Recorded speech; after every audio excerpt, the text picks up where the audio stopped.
राधे राधे गुरुजी। हाँ, मेरा एक प्रश्न है, मैं बचपन से देखती आ रही हूँ, जो लोग नियम धर्म कर्म से मन से बहुत भक्ति करते हैं उनके जीवन में बहुत कष्ट है। सबके जीवन में कष्ट है जो भी भक्ति करते हैं। मैं भी ठाकुर जी को मानती हूँ, उनके इर्द गिर्द ही मेरे विचार रहते हैं, लेकिन इतने नियम मैं नहीं पालन कर सकती हूँ। जो थोड़ा होता है वो मैं करती हूँ, लेकिन जो ज़्यादा नियम पालन करते हैं इतना कष्ट में रहते हैं, फिर भी उनके साथ तर ब तर उल्टा होता ही जाता है। तो कहते हैं कि ये सब कर्मों का खेल है, उनके कर्म है, जैसे वो कभी कुछ पिछले जन्म में किया होगा, कभी इस जन्म में किया होगा, उनका फल है उनका दुख। लेकिन मेरे को ये समझ नहीं आता कि जब कर्म करके फल लेना है, कर्म करके फल लेना है, तो वो भक्ति का उसमें क्या योगदान है, वही मेरे को। और जब भगवान कहते हैं कि मेरी आप भक्ति करोगे तो मैं हर चीज़ से आपको मुक्त कर दूंगा, आपके लिए जीवन आसान कर दूंगा, तो फिर कर्म का दोष कैसे लगेगा, मुझे वो समझ नहीं आता। वाह, सुंदर प्रश्न है, इसलिए ताली बजाओ। सब बैठो आप लोग, अच्छे प्रश्न पूछने चाहिए ऐसे जैसे इन्होंने पूछा। सब बैठो, पहले अगल बगल की बहनें सब बिठाओ। सुनो, इन्होंने पूछा है कि जब कर्म का ही फल भोगना है तो फिर भक्ति करने की क्या जरूरत है। सिंपल ये है, क्यों? सही है। अर्जुन भक्त थे कि नहीं? माइक ले लो, आगे पीछे की मैया बैठ जाओ। अर्जुन भक्त थे कि नहीं? जी थे ना। लेकिन अर्जुन को भी 12 वर्ष का वनवास जाना पड़ा। 12 साल तक जंगल में रहना कोई सरल काम तो नहीं है।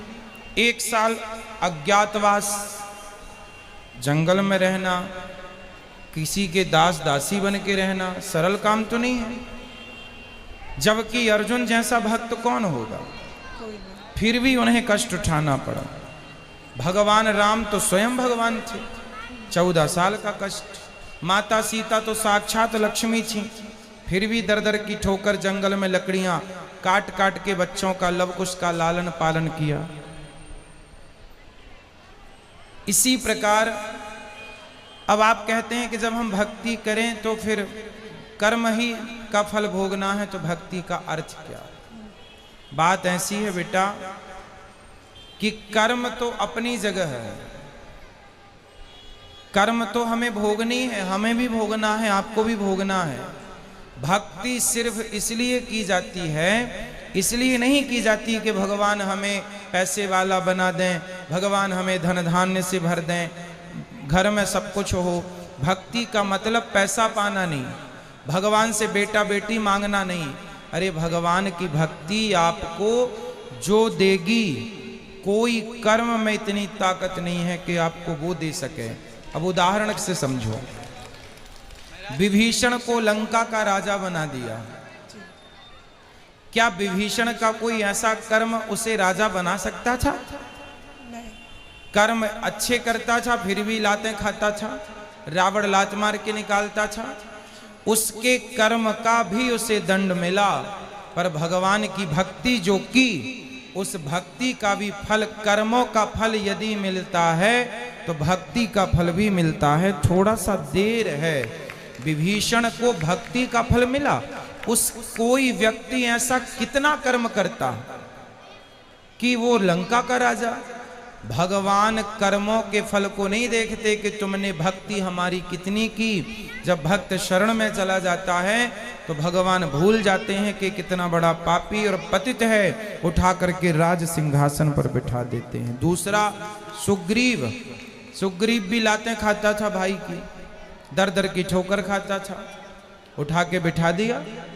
तो भगवान बेटा, भगवान जो दे सकते हैं कोई नहीं। इसलिए गलती हम लोगों की है कि हम उम्मीद क्या करते हैं, हे भगवान हम तुम्हारे इतने बड़े भक्त हैं, तुमने हमें बेटा भी नहीं दिया। हे भगवान हम तुम्हारे इतने बड़े भक्त हैं, रहने को घर भी नहीं दिया। हे भगवान तुम्हारे हम इतने बड़े भक्त हैं, हमारा पति नहीं सुनता, बेटा नहीं सुनता। भगवान की भक्ति का मतलब ये नहीं कि तुम्हारा बेटा सुने, तुम्हारी बेटी सुने, तुम्हारा घर बन जाए। जो भाग्य, सुदामा ने सारी जिंदगी गरीबी देखी है, क्या सुदामा से बड़े भक्त आप और हम हैं? क्या हो सकते हैं? नहीं। लेकिन सुदामा से ज्यादा हमारी शिकायतें हैं। सुदामा की तो एक भी नहीं थी, सारी जिंदगी भीख मांगकर गुजारा किया, सारी जिंदगी भगवान की भक्ति की, और मांगने नहीं गए, 4 मुट्ठी चावल अपनी हैसियत के अनुसार देने गए। जब सारी जिंदगी उन्होंने भक्ति की और फिर भी गरीबी में रहकर शिकायत नहीं की, तब भगवान ने देखा कि भक्त पक्का है। 50 रुपए का घड़ा जो खरीदती हो ना मेरी बहन, उस घड़े को भी कुम्हार हफ्ते भर पकाता है भट्टे में, महीनों तक पकता है वो, कम से कम 10 दिन की आग तो देता होगा, तब जाके वो काले से लाल होता है, माटी पक जाती है तो लाल हो गया। अरे घड़े को भी पकने के लिए आग में उसे डालना पड़ता है। तो भगवान जब अपने भक्त को पकाएंगे तो थोड़ा तो दुखों की आग में तपाएंगे कि देखें कितना कच्चा कितना पक्का। इसलिए हर हाल में गोविंद का स्मरण करो और ये मत कहो कि हमें भगवान से कुछ चाहिए। लोग कहते हैं कि भगवान के भक्तों को दुख मिलता है। अरे जो भगवान का सच्चा भक्त हो जाएगा उसे पता ही नहीं चलेगा कि दुख क्या चीज है, उसे तो सुख ही मिलेगा। गोपियों को भगवान की याद में रोने में भी सुख था, कैसे कहें हम कि ये दुख था। इसलिए जो हो गया उनका वो दुख तो है ही नहीं।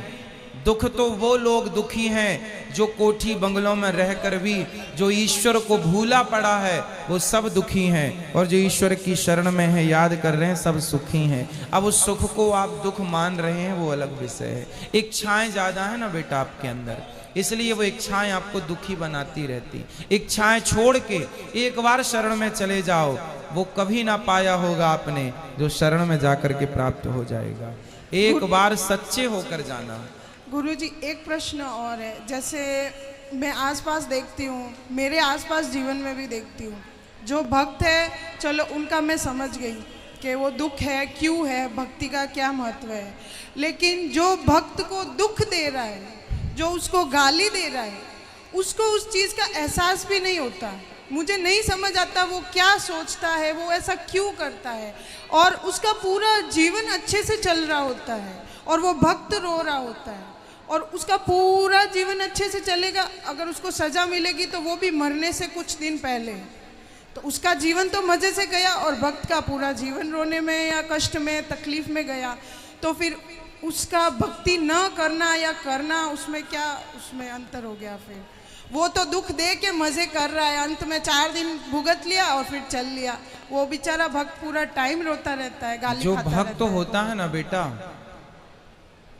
आप किसी भक्त को जाकर पत्थर मारिए, आप किसी भक्त को जाकर के लाठी और जूते से मारिए, तो मारने वाले की तरफ भक्त जब देखता है ना तो वो ईश्वर से प्रार्थना करने लगता है, हे भगवान इसने मुझे जूते मारे हैं, हे भगवान इसने मुझे पत्थर और लाठियां मारी हैं, हे भगवान इसे क्षमा कर देना। क्योंकि भगवान बड़े गुस्से में आ जाते हैं जब कोई भक्त को मारता है। पर वो भक्त, आज की कथा सुनी आपने, द्रौपदी के 5 बेटों को मार डाला था अश्वत्थामा ने, और भगवान ने पूछा कि बता क्या करूं इसके साथ, तो द्रौपदी ने क्या कहा, छोड़ दो छोड़ दो। कोई भक्त यदि बदले की भावना रखे बैठा है तो भक्त हो ही नहीं सकता। भक्त तो ये चाहता है कि इसने गलती की है पर भगवान इस पर क्षमा करना, और भगवान क्षमा करते नहीं हैं। विभीषण को लात मारा रावण ने, मारा लात मारा भगवान ने, भगवान को भक्त को भगवान ने कहा रावण तुमने मेरी छाती में लात मारे होते ना मैं तुम्हें माफ कर देता, तुमने भक्त को मारा है इसलिए माफ नहीं सर्वनाश करूंगा, कर दिया। एक बात बताओ कि जब तक रावण ने विभीषण को लात नहीं मारा तब तक राम जी ने लंका में एक भी बाण छोड़ा हो, एक भी नुकसान किया हो लंका का, तो मुझे बताओ। रावण ने सीता मां को चुराया, जयंत ने सीता मां के चरणों में चोंच मारी थी तो बाण छोड़ दिया था, त्रैलोक्य में जयंत को बचाने वाला नहीं मिला, चरणों में चोंच मारी थी केवल, और रावण तो पूरी सीता उठा कर ले गया। तो क्या राम जी बाण वहीं से बैठे बैठे ना मार देते, रावण तो मर जाता। लेकिन नहीं, राम जी ने कहा कि रावण भले मेरी पत्नी का हरण किया हो, लेकिन मेरे भक्त को रोटी खिलाता है विभीषण को, इसलिए मैं बाल भी बांका नहीं करूंगा। लेकिन जब उस भक्त को लात मारा तो राम जी ने सर्वनाश कर दिया। भगवान कहते हैं तुम मुझे लात मार दो, सह लूंगा, मेरे भक्तों को मारोगे विनाश कर दूंगा। इसलिए मेरी बहन, आप जो कह रही हैं कि भक्तों का अपमान करके लोग मजे से रहते हैं, नहीं, उनको जब मिलेगा ना दंड, भगवान थोड़ा सा देर, God mills grind slow but sure, ईश्वर थोड़ा धीरे चक्की चलाते हैं। पिसता है उनके घर आटा धीरे, पर पिसता जरूर है। हिसाब तो पाई पाई का रखते हैं ना भगवान। जब देंगे ना तो खूब नानी याद आएगी। और आप ये मत सोचो जैसे मैंने, आप भक्त हो और मैंने आज आपको अपमानित किया, आपको मारा मैंने, तो आप तो भक्त हैं, आप तो मेरे से कोई ना कुछ ना कहेंगे, और मैं तो मौत से रह रहा हूं।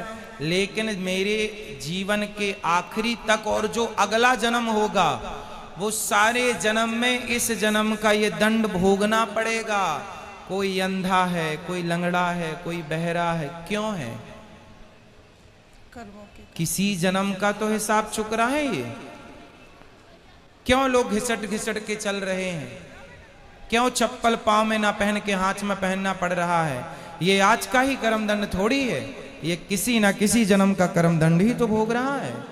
तो ईश्वर के घर देर है, अंधेर एक में। प्रश्न और लास्ट, जैसे भगवान कर्म की सजा देते हैं, उसको सजा मिल रही, वो पूरा जीवन सजा ले रहा है, लेकिन उसको ये ज्ञात ही नहीं है कि उसको सजा क्यों मिल रही है, और वो गाली दे रहा है, तो उस सजा का क्या फायदा? ज्ञान नहीं हो सकता बेटा, ये तुम्हारे और हमारे हाथ में नहीं है, यही तो ईश्वर के हाथ में है।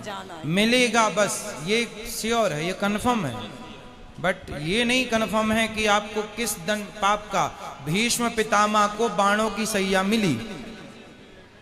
भीष्म पितामह ने कहा कि मैंने तो कोई पाप नहीं किया, मैंने तो कोई अपराध नहीं किया, मैं तो अपने 20 जन्म पुराना मैं जानता हूं।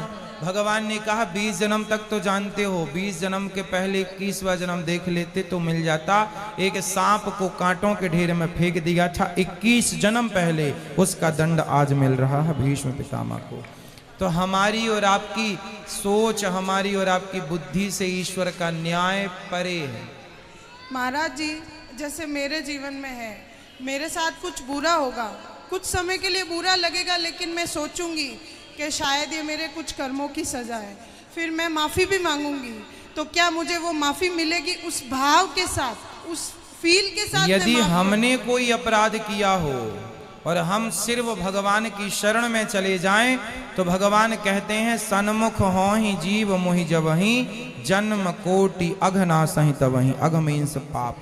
जो मेरे सन्मुख आकर मेरा हो जाता है, मेरे में आत्मसमर्पण कर देता है, मैं उसका हो जाता हूं और उसके सारे अपराधों चैनल को सब्सक्राइब करो पहले, हाँ जल्दी करो, मुझे